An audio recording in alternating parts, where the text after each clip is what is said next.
Hey y'all, this is Cindy. I'm the Tireless Tangler, and you have arrived at day 55 of the 100 Days of Zentangle Project 2019. Today's tangle is called Squid. You may be familiar with it. It's by Zentangle, and I believe it's a Molly one, but I'm not sure. A Molly Hollabaugh. And this is how it's formed in the beginning. You make careful little, or maybe not careful. I make, or try to make careful little black pearls here. I try to leave a little sliver of light and then sort of fill in around that. Sometimes I'm successful, sometimes I'm not. And when you get it filled out the way you want to, and I encourage you to take your time, enjoy the inking process. These are notes to myself, of course. And when you feel that you have your center filled in enough, here is the next step for you. Okay, we're going to put sort of little tendrils coming out from this guy. All right, and they're going to be curved.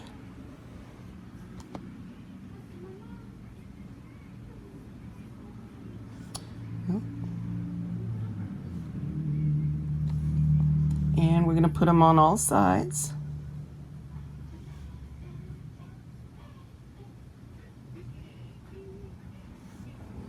Just slightly curl them.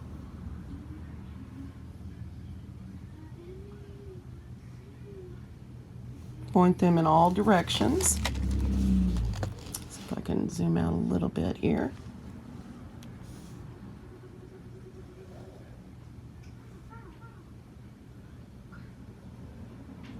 You want your little tendrils to be nice and long.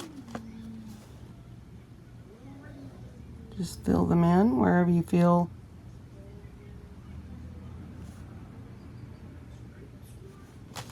they can be beneficial for the look that you're going for and your available space wherever you're working. Just keep adding them until you have a first layer that's fairly filled in. And of course, thank goodness they don't have to be perfect.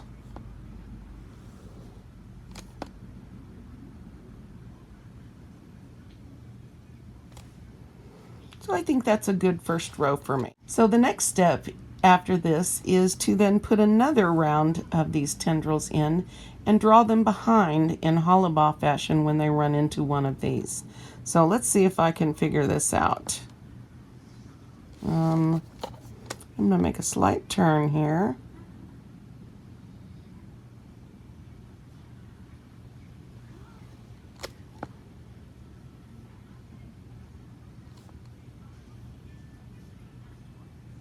Simba, don't twitch, baby.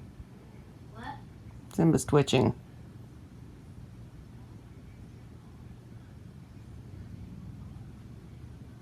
Those squirrels. That dog. That kid. All right. I wasn't talking bad, Simba. Don't twitch. It's all right, buddy.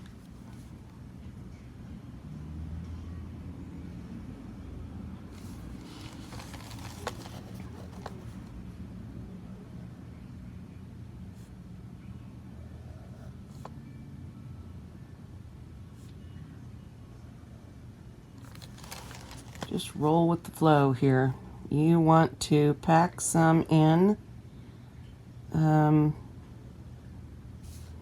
fairly densely, and you want to try to affect some drawing behind on these. A good method for achieving this might be to change the angle that you draw each row. I'm not sure, but I seem to be doing okay.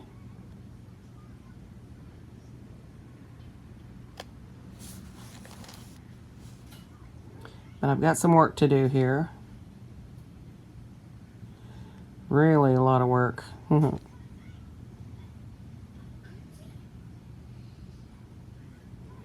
Not sure how well that worked. There might have been too much overlap. What do you think? Okay, Simba.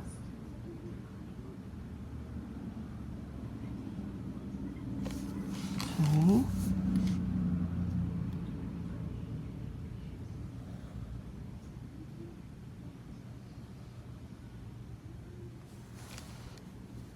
All right.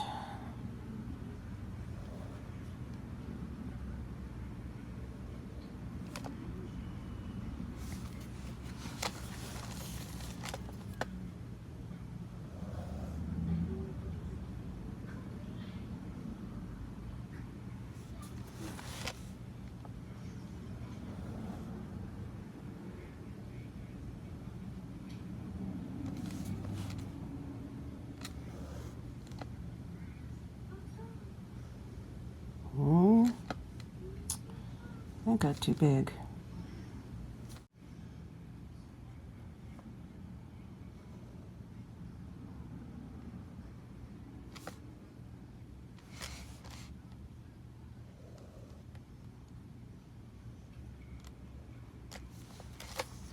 All right, it's looking better.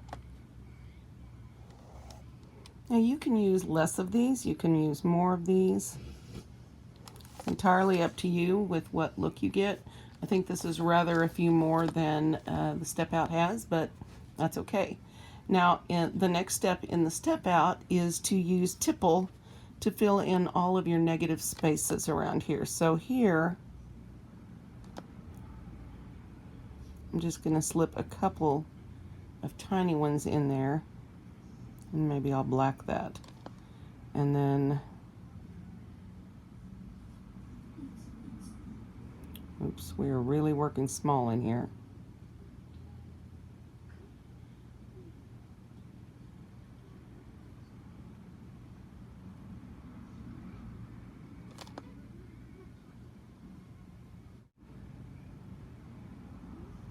And using a different color for the tipple or the black in or something like that would really add a pretty dimension to this.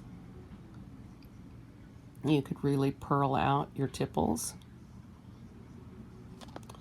I saw an articulated mulligan on Mosaic today that was just stunning, and it was made so by how well they did the little pearls highlights and shadows. I mean, it was just really stunning work.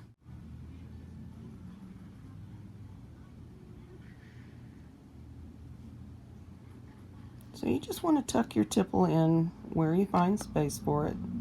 You don't want to black in between, you don't have to. I kind of like the dramatic effect that it gives. And in situations like these where I've got some extra space, I might bring a few out, getting smaller, maybe giving the impression of floating.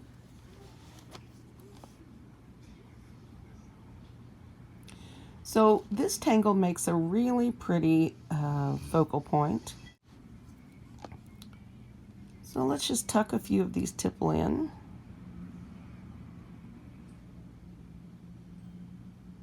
If they need to be smushed, they can be.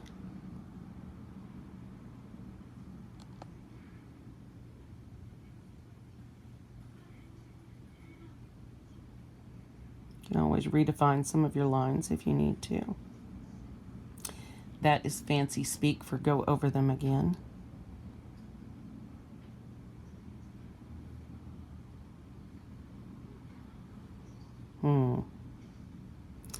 It's too bad I can't go over them, huh? All right. Yeah, we'll probably float some of these out on each one, just to sort of give it a cool look.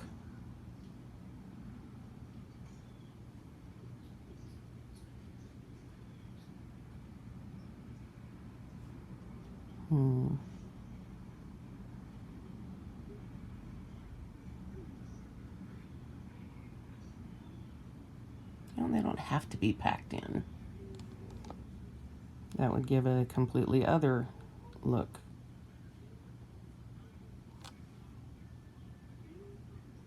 Okay, this is a really, really pretty tangle when it's finished, but it is pretty work intensive if you really want a good go at it. Of course, the more careful you are, the lovelier your effect will be. But you know what?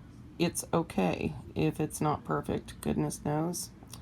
I think we've all agreed that mine are certainly not. And I need to stop agreeing with that because mine are okay. I'm still a work in progress, guys. Pray for me. God knows I need it.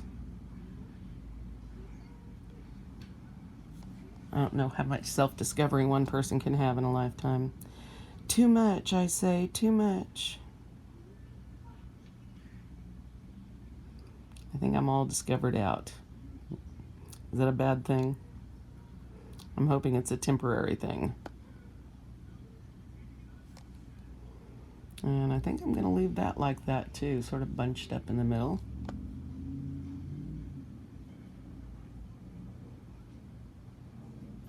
Simba. Buddy. What do I need to bribe you with to be still, bud? Mm-hmm.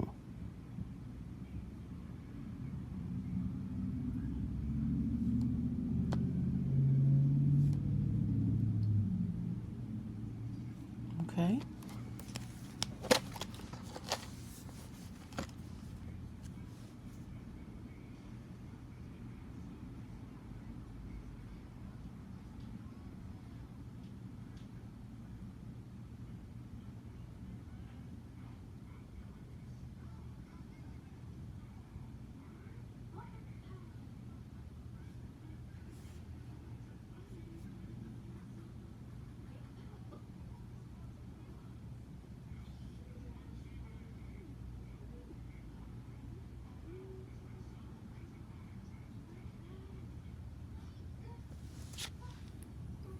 So this is the effect that I'm going to use on mine, and I'm going to not go ahead and finish the whole thing because that would take, well, more time than we have. So shading on this, you can pretty much play with it. The most important part is going to be, in my opinion, of course, my opinion is take it or leave it. But for me, I think I want to add graphite all the way around here. So to sort of drop the tendrils back further than the mound in the middle. I think that looks like caviar, so I would call it caviar, but there's a pattern by that name that's slightly different than that. So, and now where's my tortillon? Okay.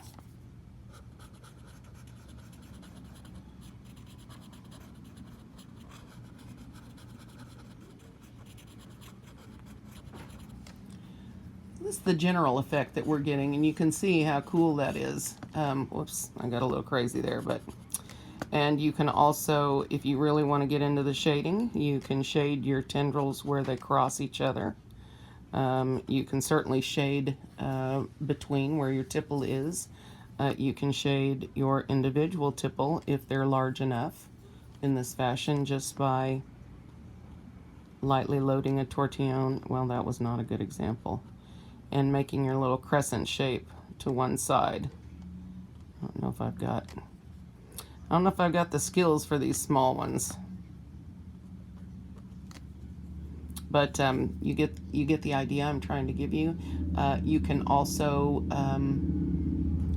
drop all of the tipple in graphite and drop it all the sections back into the background, and that might also be interesting. Of course, I got a little sloppy there.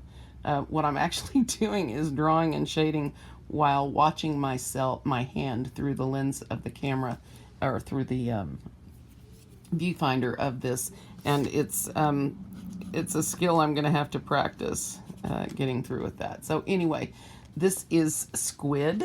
It's kind of cool, right? See where it gets its name, of course.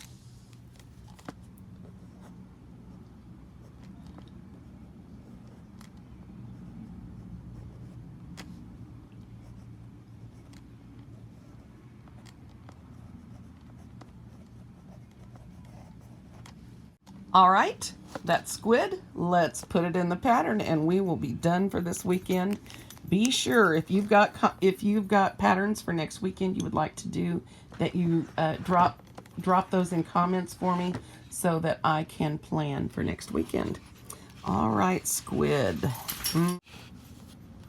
Let's just go for the nearest one and call it done. See what happens. Just put it right next to cubine, which works for me. Squid.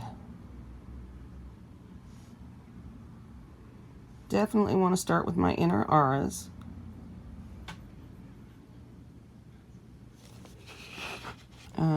Okay. Let's start with some careful little black perfs. I say careful for me because I have to be careful.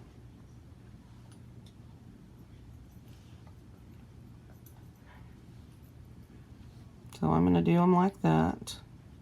I'm not going to put nearly as many here as I had on the other one since we have limited space.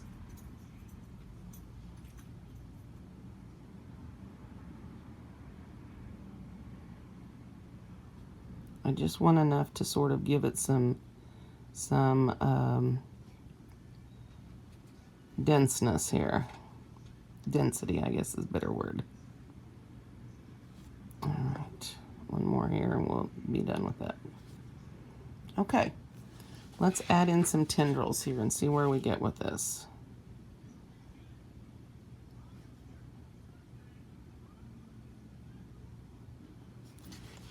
Okay.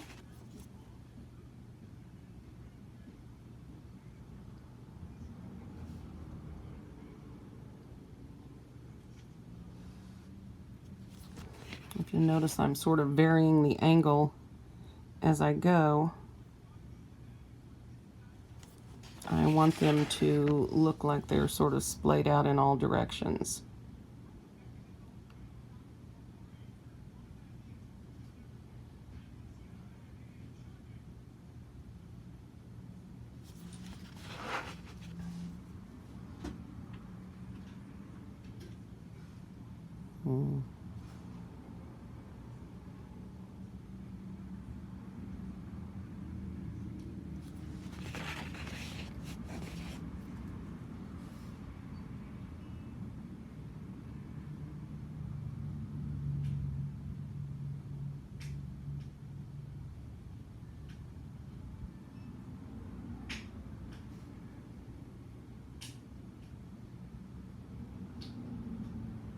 I'm going to go ahead and add in my hollow row.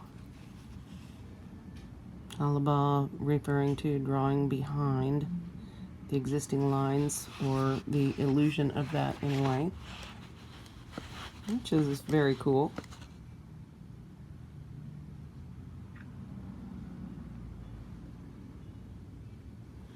And of course, Zentangle didn't invent a lot of these techniques, and that's okay. They were able to mesh them in a way that was really meaningful, at least in my opinion. A very humble opinion. All right, I got this a little more tenderly than I had meant to. I still don't have very many crossovers. I think I'm still going to add a few more in here.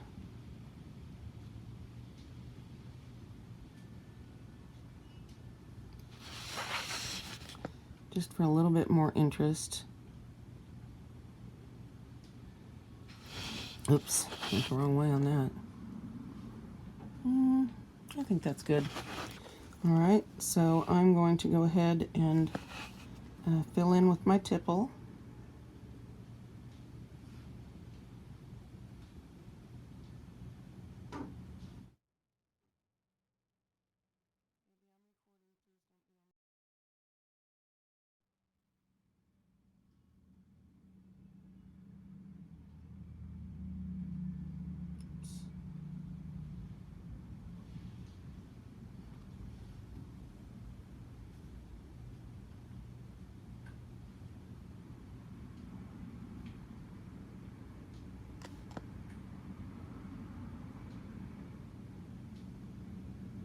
And you don't need to completely fill in each area. Sometimes the hint of what's happening is enough, especially in this size.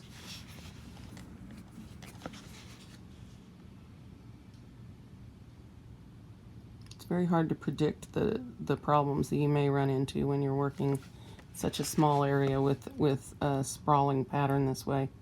And it's such a pretty, cool, effective pattern that I've drawn it before, but I've never really used it in any significant way.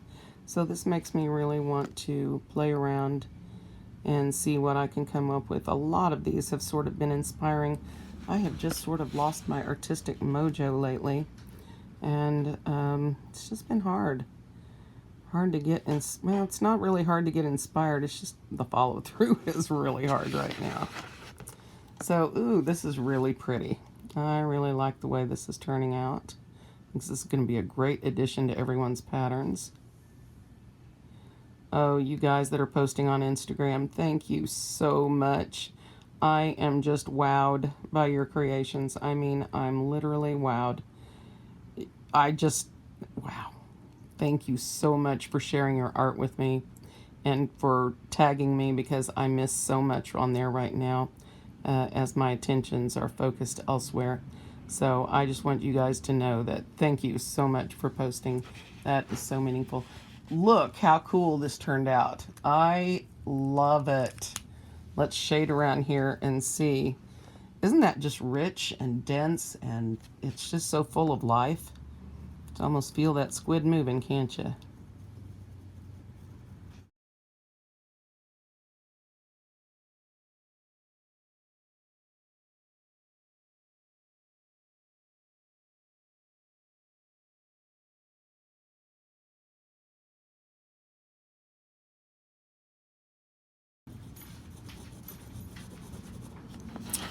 Well, I really love this pattern. Really, really love it. And I like Cubine too, a lot.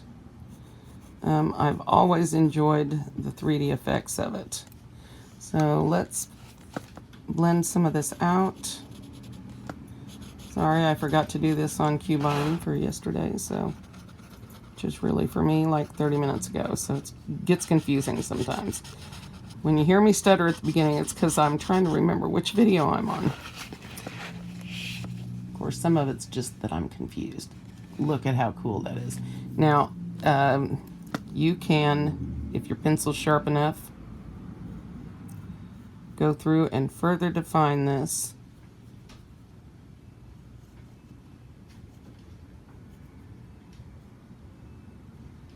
By adding a little bit more shading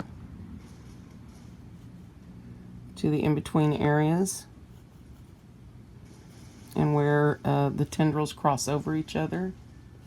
And it may not seem like much because we've already got a lot of graphite down. However, I think this is actually going to add a lot. I know this right here has already. I'm also going to go in with my pencil and go up close around the edges really tightly. Make sure I haven't left any of those annoying white spaces. And let's see. I'm not sure how much blending I can actually do with this without it just getting out of control, but mostly because I can't find my tortillon every time, but just kidding. Well, not really. Those of you that listen to me all the way to the end, and I know who you are, thank you. Thank you for all of your prayers and support. Mari and I both thank you very much. This is day 55, if I'm correct, and if I'm not, you guys will love me anyway, so I will see you tomorrow. And if you are behind, just catch up, and as you will, and I am doing my best to keep on top of everything, and thank you all for your prayers and support. I'll see you tomorrow on the Tireless Tangler.